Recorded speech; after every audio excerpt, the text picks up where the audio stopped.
Hey, by the way, hold on. How's it going, guys? I'm Holland with the Coalition Houston, and today we have ARUBA.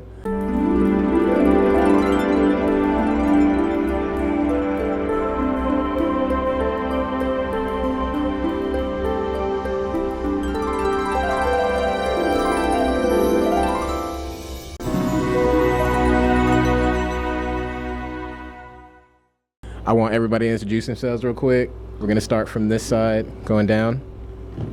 Hey, what's up, guys? I'm Skyler. I play drums in Aruba. Hello, my name is Miguel. I do guitar and I write a lot for him. My name is Nefi and I play bass. My name is Travis and I play trombone.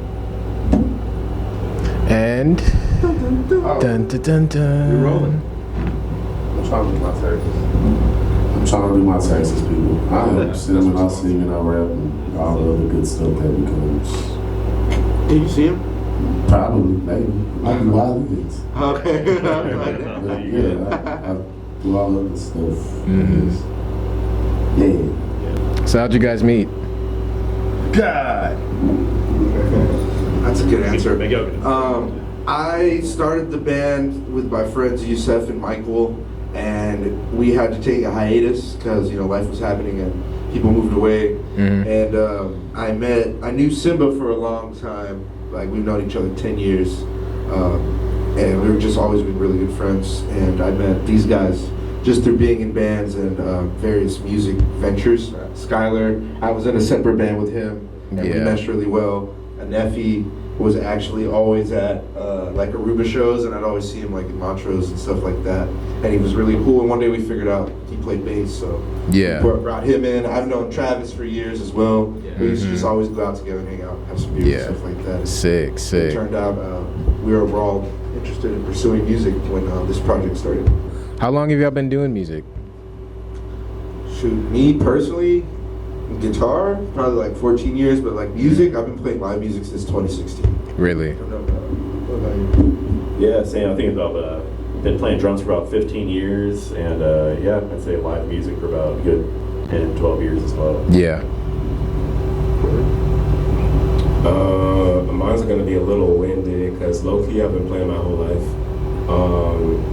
I don't remember what my first instrument was, but I have a distinct memory of like keys growing up as a child, like probably like a thrifted Casio keyboard, something real rudimentary. Yeah. And then the first instrument that I like owned proper though, okay, so two, drums and cello. I started on drums actually, like drums. I had a kid, I was messing around with that. Didn't progress the way I wanted to, and I just kind of dropped it. And then I started taking cello lessons in middle school because one of my neighbors played cello, and I was really fascinated by it. So for quite a few years, I played cello. And those of y'all that have like any classical music background, that's actually the secret to gaining an ear. So like I don't have perfect pitch, but I definitely have relative pitch, but it's only because of that background. And then I stopped playing cello in high school because I wanted to do sports. So I played sports, went to undergrad, and I was like, dang, I miss music, but I don't want to carry around this big wooden instrument that needs to be climate controlled.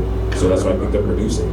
And then producing took me on this journey where eventually I reached a point where I was like, I want live instruments in some of the stuff because I was sampling a bunch, but some of the samples, you can only work with so much. If you find something that's really greedy, then you still need to plug some stuff in on the layer. So I was like, let me pick up a bass guitar. So I picked it up in undergrad, just in random band scenes, but I never really owned one. Yeah. And this is actually a funny story. One of my good friends, Alex Wilkerson, he plays guitar very well. I was visiting him in Arizona, and he invited me to this jam that he hosts. This was in Bisbee, Arizona.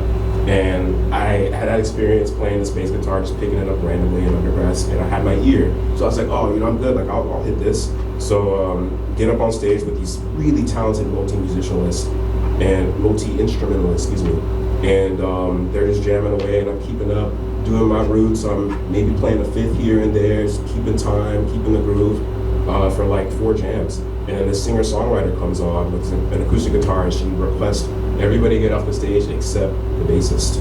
I had bass at the time. And I was like, okay, I can just use my ear, I'm gonna be all right.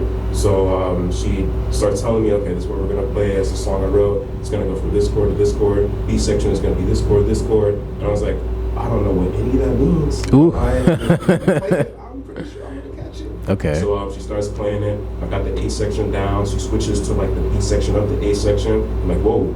So I hit that, and then she switches to the chorus, and the chorus has all these sections, and I lost it. I couldn't find it. And so I'm on the stage, just not frozen, but like playing the incorrect notes. Yeah. Just anti-Victor Wooten. But oh shit. Believe me, I was playing every incorrect note. That was the opposite of the fret that I needed to be on. And I was mad embarrassed. So there was a moment where she like looks back at me and I look at her and I sit down on the amp and I'm like, you got it. So she continues to play her acoustic set and I was so embarrassed by that moment that when I got home to my friend's house, I started researching the cost of bass guitars. That's why I own a bass guitar today. Yeah, so I started on drum set as well. I loved Buddy Rich growing up, so I was like obsessed with like trying to like play the drums. And then that was when I was like 5. And then in 4th grade, I picked up the trombone, and that's just been my thing ever since. So yeah. Tight. What kind of music did you guys grow up hearing? Shoot. So I was raised by my grandma and mom and my aunt, and so I was raised with a mixture of like my grandma's love for like blues and soul, like Al Green and like Jill Scott. She likes like B.B. King, Stevie Wonder, Stevie Ray Vaughan, all those guys. She loves Prince. My mom likes all the music. My mom and I love all that music too, but my mom liked like Red Hot Chili Peppers, Daft Punk, stuff like that, and got me into rock and like techno music and some rap. And my aunt likes really like real Texas like Screw Zero stuff. Okay. And so I got a really crazy mix of all music. And when I was young, I didn't really like music because it was too much at the same time. Like everybody had something different thrown at me. Like overstimulating. It was so overstimulating. And I started playing like games when I was young, and I loved Nintendo games. And I eventually when I was learning guitar, so I also started with drums. So that's funny. I put that down to catch up to my friends, and I started learning like System of a Down, Red Hot, and then like some Nintendo stuff, and then I kind of started appreciating theory, and I started nerding out on music, and that led me to join jazz band. And now when people ask me that question, I listen to everything, like for real, in its entirety. I love music. If it's good, I'll probably jam it. It could really be anything. You can catch me at any kind of show. It's hard for me to say I really dislike a genre. You know what I mean? Yeah. It's just a little difficult. So yeah, that's me. I would say I grew up listening to just like a lot of like I guess like classic rock, like with my dad and mom, like anything from like Led Zeppelin, Beatles, just a lot of the I guess standards you could say. And then I mean it's everything. My dad was in a country, so I was kind of subjected to a lot. But then when I started getting older and started getting like playing drums and whatnot, I started getting more into like I guess just all versions of rock and metal. Then it kind of led me into like jazz and funk and all that. As a drummer, you kind of like be able to throw down like any genre, so it's kind of made it a thing to know, like kind of listen to all kinds of music and just kind of learn all styles at the same time. And then so now by doing that, I just kind of listen to all genres and appreciate all genres now for sure. Mine's a little interesting as well. Both of my parents are from Ghana in West Africa. Okay. And you would think that would make for a very lively household music-wise, but I come from a very religiously conservative household, and so my dad listened to a lot of like old white people gospel, which was not really my thing. Even though they have some progressions that kind of hit, I definitely knew that there were better things out there. My mom was a big fan of Michael Jackson, Prince. The OGs. She's mentioned like Master P in the past, but I don't think that woman actually has listened to Master P, if I'm being honest.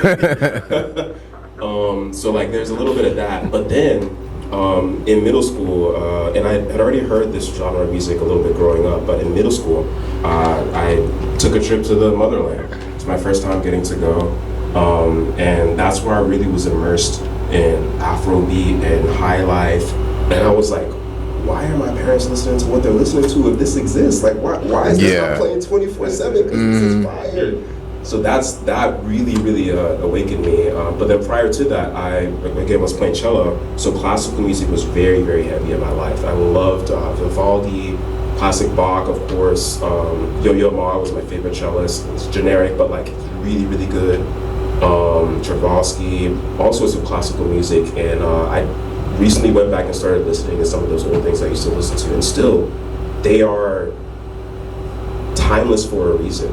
Those artists slaved away on those sheets of paper and wrote ridiculous stuff so that we could continue to listen to it till the end of time. And it really, truly, I feel like it's a point in musical history that should always be referenced. To me, it's truly one of the greatest genres. And then in undergrad, I got into jazz.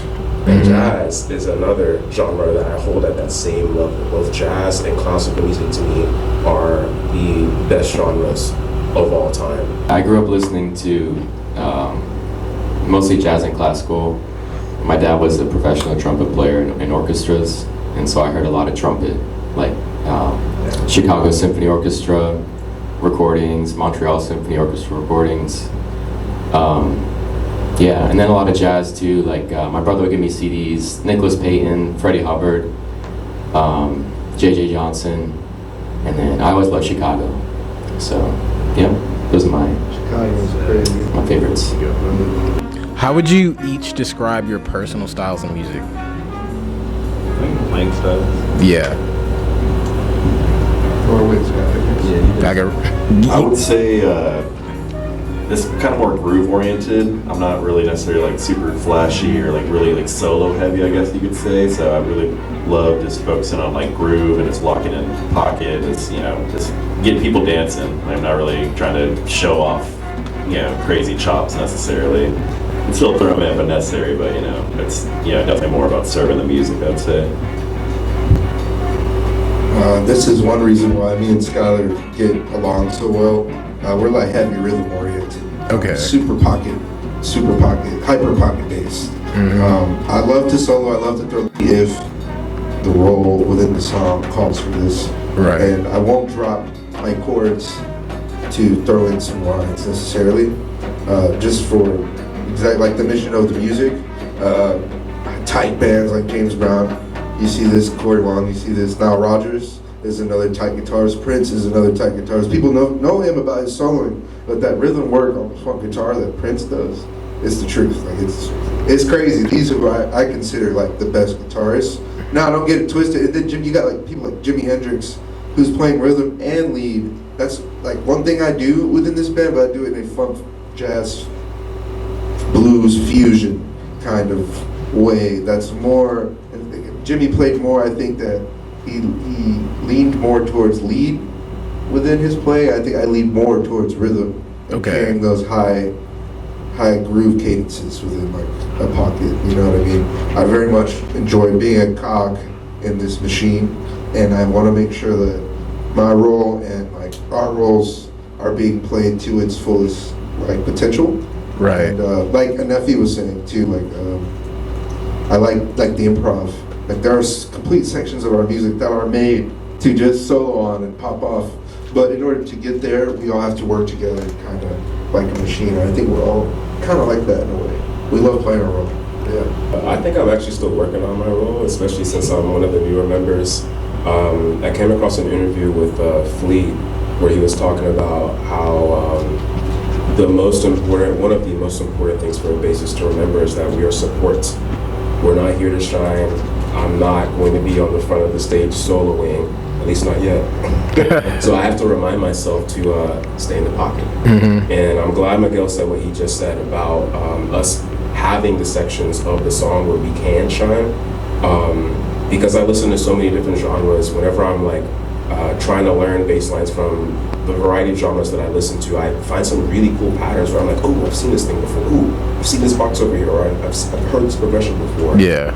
And I get really excited, and I'm like, well, I want to go play this somewhere. I want to like work this into this thing that I'm doing with the band. But I have to remember, I have to maintain the supportive role, because otherwise, you ruin the flow.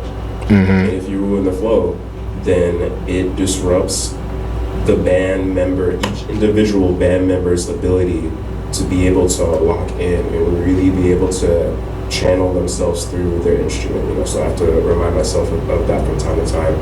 It's a very important skill to have, to refrain it's so easy to get lost. It happens still to all of us. Right. Like, we'll just be having way too much fun and start popping off, and then the section changes, and then you're just like smiling at the other guy, like, shoot, you know what I mean? So this is a very like refraining yourself and holding that fire back till the right moment is a very, very good skill. It's like you can't do too much, you don't want to give them too much, and then you have to, withhold the structure. Rhythmic responsibility. Yes. Right. So before I pass it to Travis, I also wanted to add another thing. Another interview I came across where somebody was saying, excuse me, not an interview, a reel on Instagram. Somebody was talking about, specifically with jazz, how you have to make the audience eat their vegetables before they can get to the good part, before they can get their treat. And the vegetables is, for me, maintain root minimal fills in the beginning, and then when it comes to that pop-off section, that's where you give them the flan, the mochi ice cream. That's where you give them the really good stuff, you know, the Nerds gummy clusters. It's not until that section where you really want to do it, because then otherwise you become known as the person that overplays an intro, or you're just doing too much. You have to know your role and give your band members space to also be able to make everything work and flow cohesively. I'm classically trained, so I'm very uncomfortable. That's it. And that's the superpower. Miguel makes me play in the hardest keys for me. So. I mean, it works, so. It works. Classically trained, I'm scared. I'm scared. It's all about growth. Feel that. Fear is a very powerful tool when you know how to channel it. I'll take that. What do you guys like the most about performing? Do you happen to get like fatigued or tired about it, or like, talk about that? Somebody give me the money. Okay. I love performing with all my heart, but as this band has, before I talk about that, hold on. I love performing. This is a blessing. This is something I'm committing my whole life to. I teach music and I perform music, and a lot of these guys do, and even those that don't, that are committing in this band, it's a lot of work and it can be very taxing, but the reward that you get is literally, I don't know, I can't explain it. I absolutely love doing music, but you have to have a good balance of your energy levels. That's what I learned last year. We were booked like out the wazoo, and we played over like 60 shows last year. Yeah, it was like every week, multiple times a week. It was ridiculous, and a lot of those gigs were 3-hour shows, and one skill we learned was to have the stamina to properly perform a 3-hour gig. That's a very challenging thing to do as an instrumentalist. Yeah. It's very hard on the hands. Imagine playing a 45-minute set. That's what we usually do. 30, 45, take a break, come back, another one. Take a break, come back, another one. That's a lot of entertainment to provide, and we've gained a lot of skills from doing that. And I just think it's important to make sure you can rest. On top of doing that, we were touring around, going Texas Music Museum, White Oak, other big gigs, and I feel like I overbooked us. And we definitely learned that our energy and rest is so important for the music, because towards the end of last year, we found ourselves so tired, bro. And it's just so important. I can't stress it enough to rest. I had some like medical problems from not resting. Right. And it's just, I can't stress it enough, you guys. Like, please just rest. What would you say you're passionate about outside of music? I love teaching, but I guess I teach music. I like comic books. I like food, man. I love barbecue. I love trying a new taco truck. Every taco truck I see, I will try it. Shout out to Shout out to that. So, yeah, man. What besides music? I love video games. I love fantasy. I love stories. It actually has a lot to go into my songwriting. I'm tripping. Yeah. I grew up like Star Wars, Lord of the Rings kind of stuff. So I draw a lot from like epics. I think one way I like to write music. One song that's like a prime example of this is called Loon Solitaire, and it's like how they taught you in English class. How there's a deposition, and then there's a rising action, and then there's a climax, and then there's a following action, and then there's a resolution to the entire story. This is how I treat music. And I use this. It's almost like a storyboard. Obviously, I have my songs that are just loop jams, but the more arranged stuff with A, B section, bridge, chorus, all that, where it's a real story. It's an auditory story, a musical story, and it's part of the craft that I very much I love. You know. I would say just other things. Yeah, I kind of talked about tying in the last question. It's all about balance. 'Cause that's what I learned kind of after playing music so long. Is like you don't want to just like do music so much where it's like you get burnt out on it, where it becomes like a job or something. You got to have like other outlets. And for me, it's something like obviously soccer. Yeah. Football, riding bikes, playing golf. It's different things, different like outlets. Working out, things like that. It's important to have those different things that you can do besides music, so you don't get burnt out on it. Obviously being with the bros and just actually experiencing life, because I think when you experience life in general, or at least try to, it makes the music a lot easier to create, and it also makes it a lot more easily relatable to people that will listen to it. Agreed. That's one of the Agreed. reasons that I like just being with the bros and going hanging out, and like trying to sometimes like go cut loose a little bit, you know what I'm saying? Live a little bit. And obviously the arts, drawing, playing video games. Yeah. I actually enjoy Kicking teaching. it. Strangely enough, I'm a math teacher, but I actually enjoy it a lot. Strangely, a lot. Yeah. You can teach them kids without choking them. Yes, you can. You can teach kids without choking them. You might want to a couple of times. And the words of Bernie Mac, the first word, them kids, and I love them a lot. I enjoy psychology and journaling and walking and thinking about psychology and journaling while I'm walking. How do they play into your music? It's because it plays into music because expression is the opposite of depression, and we all repress our feelings a lot. Me, very much so. So hanging out with people like Miguel, making music. Miguel always helps me. He's a very expressive person. So just hanging around him really helps, whether it's with music or not. Yeah. I'll say of all my hobbies, my favorite one that I've recently returned to is painting. It was my favorite thing to do in undergrad. I took 2 painting courses, and I wished that it was one of those career paths that had a higher guarantee of consistent, reliable income.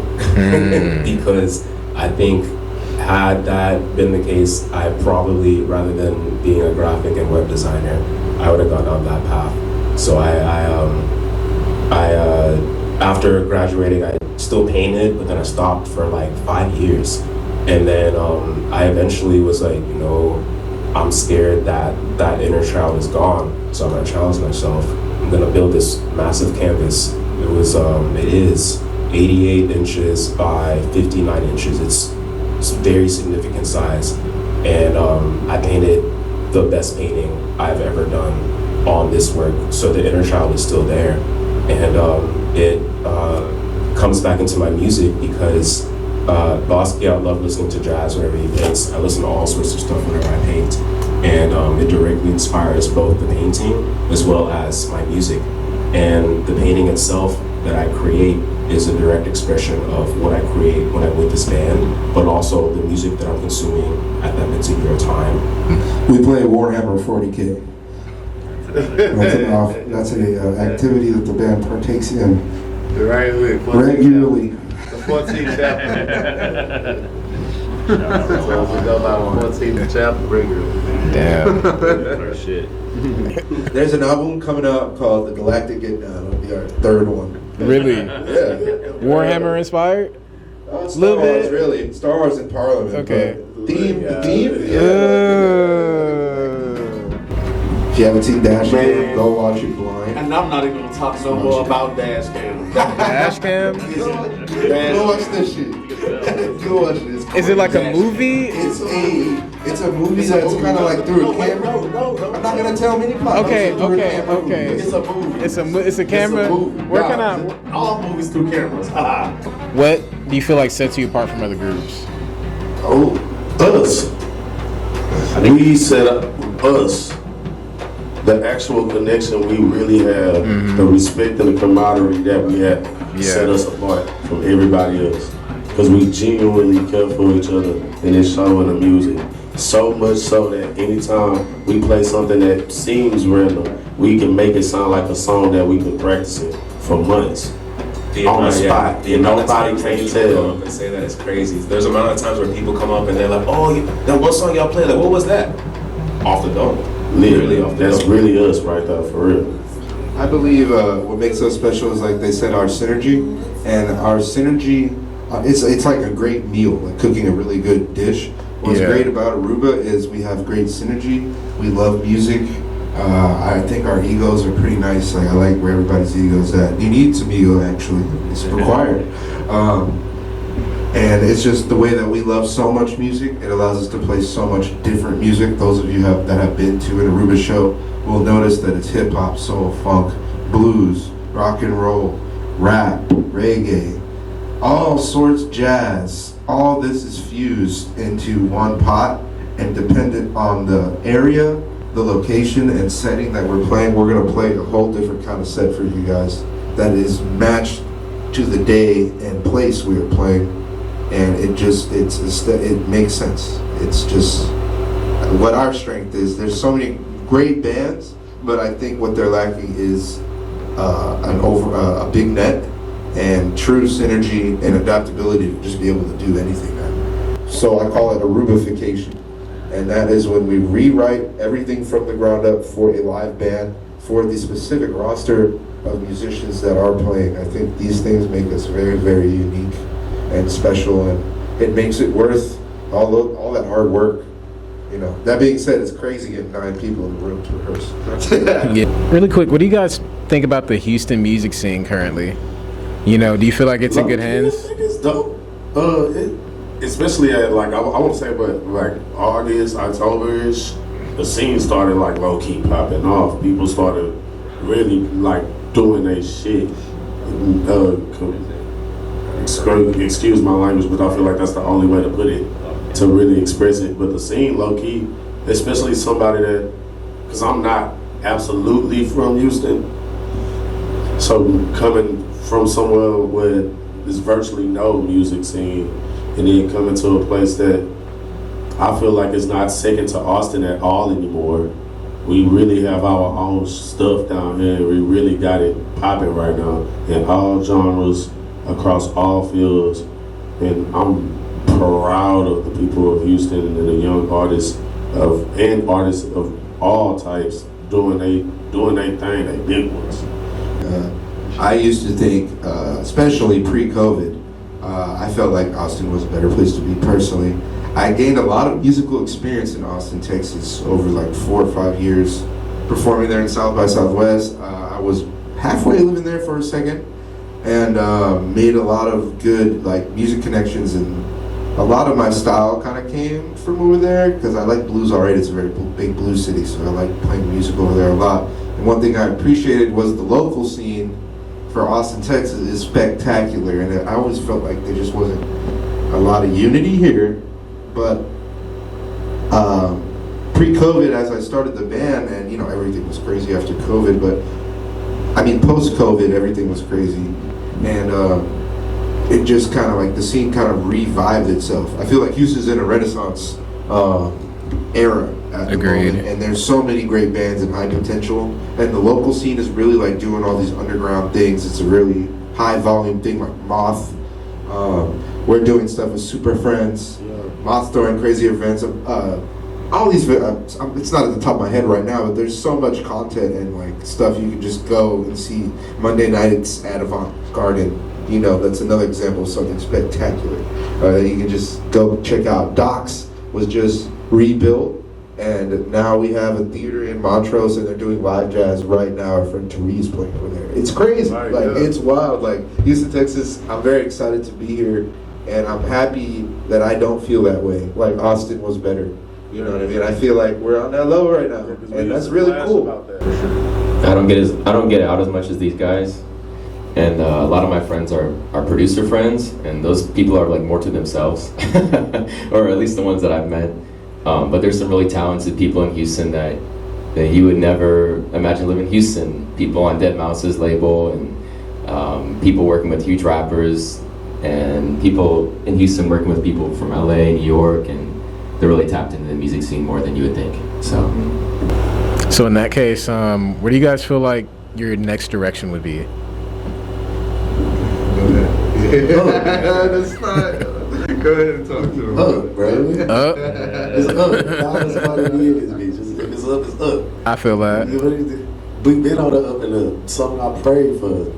Ain't nowhere else for us to go. Period. I'm with my motherfucking brothers. I don't know how else to say that. But if we missing 2 or 3, ain't nowhere else for us to go but up. My brother can vouch for it. Ain't nowhere else we gonna go. Who else doing what we doing? Nobody. Our lane is been made. We got a 6-lane highway to Aruba alone. We on I-10. Straight up. Empty with only us on it. Period. And if anybody want to get on it, we gonna be taking off flying. Ain't nobody can't see us. And I know God willingly, and the hard work we gonna put in, something's going to happen. We are growing. We're never going backwards. Every time we link up when we play a show, every time we step into the studio together, every time we link up for a beer, every time somebody sleeps over at somebody's house, anytime we spare the time to give somebody a ride when we can, because we're all busy and all that, it's tough stuff to be able to make that happen, but when we can, there's conversations in that car ride, you know. We grow every time we link up, really, truly. So it's like, his response up. It's up. It's always up. This experience has been a miracle, to say the least. I prayed for help with music, and then all this happened. Literally. TLDR. But as far as the short term, this month of March we'll be playing every Saturday. You can catch that spring stock. We'll be playing at the Thompson Hotel. Then I'll be going to Austin we will be going to Austin to play the Boogie. It's a really amazing show with the local scene in Austin, one of the biggest local shows in that city in East Austin, and it's so much like Woodstock. It's not even funny. And then I believe the final week is Dan Electro's Tuesday. So that last week is a Tuesday, not a Saturday. And we'll be doing Jazz Fusion Night. So yeah, if you're interested in coming to see any of the work we've been putting in, we will be throwing down the entire month of March, every single week. There will be live music played. We're also working on a single right now. Shout out Lucky Run Studios. Shout out Lucky Run. Mr. Mike. Lucky Red. Be watching out for that. It's a really good song we have coming up, and it's gonna be the first thing we drop, and we're really proud of it. Closing out, I want to ask, do you guys happen to have any advice for upcoming artists? Commit. Yeah, commit. You gotta practice. You gotta practice. You have to practice. Use You have to a practice. metronome. And use the metronome 100%. It will save your life because just and your music. Okay. Ask Reef. He knows about that. And it sounds like we have a guest appearance. Our member, Josh. Whoa, whoa, whoa. Hey guys, meet the former pianist of Aruba. He's fired. My biggest advice, root core advice, like this is a core thing to me as an artist. For music, learn the music you love. Don't just listen to it. Just because you were taught one way or this way, don't let that not let you learn the music you listen to every day. I teach my students, I don't teach them, classical immediately. We get in there and we do all that, but I ask them, what do you love? What do you like to listen to? That is exactly what you should be learning, in my opinion. Like, what's the point? You can't play the songs you love. Why did you pick up a guitar? Go into your craft, whether you like it or not. Be nice to yourself while you doing it, and get people around you that want to see you win at it. That's the main thing I give to anybody, not even just the artist, but anybody setting out to do anything. Listen to a lot of music all the time, every day, hours every day. Listen to whole albums of music. Hang out with musicians who are better than you constantly, and spend 50% of your time on technique, 50% of your time on musicianship.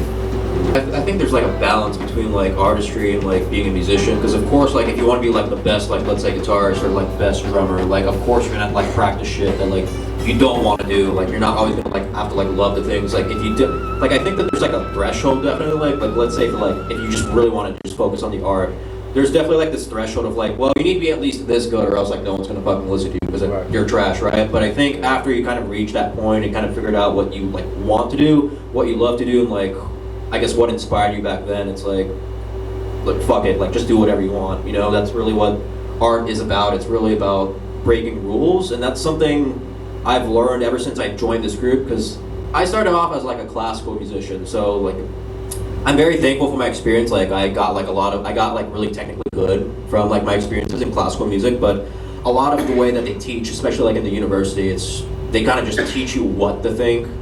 They don't really like kind of tell you to like explore other genres of music. It's just kind of like, let's just listen to like these dead European white people like on how to play music. But I mean, some of that is good, but I mean there's a lot of like very great, amazing music from like, you know, the black tradition or like many other like cultures around the world. And I think being in this group really showed me how to start like breaking rules and start using like, you know, the talents that I've learned through like school to kind of just make art with people that I love and care about. Yeah, I mean, like kind of like what everyone's saying, like you got to know the rules to be able to break them. Because it's with like drums, for example, you know, it's leading into phrases and setting up fills and playing out of it. You got to know, you know, the timing and the phrasing and know kind of what the other instruments are doing. Even though you're not necessarily playing chords or things like that, you still have to have a general understanding of it. And beyond that, you know, I think advice-wise, I think just get out there. Play with your friends in a garage, jam with your buddies, pick up your instrument, find music you're passionate about. Go to jam set. I'm cutting out here. They're cutting us off stage. No. Damn. You know, don't be afraid to mess up necessarily. That's kind of the process. Man, I think it's holding up here. Yeah, and like the term woodshed, you know, it's kind of like a term that's not as popular, but getting out in the shed and just literally just going at it. Your crowd, just go in, make mistakes, you know, get sweaty and dirty, playing your stuff for 3 hours, and you know that's where a lot of that growth comes. And being out with your buddy and just bouncing ideas off each other, or your band, and you know just figuring stuff out. That's sometimes it's the best thing you can do as a musician. That's what we're black, African American vernacular English. It's one of my favorite things. But closing thoughts. Thank you so much for having us. We are ARUBA, and we're just excited to do what we love. And this is going to be a great spring season. We're very excited. We'll be dropping music between spring and summer. I believe we'll be dropping our first single, let's say April. Yeah. In April. Mid to late April. This will be coming out in April for sure. And then in the summer, you'll be receiving the Dive album, the complete album. All right. Let's go. That's it.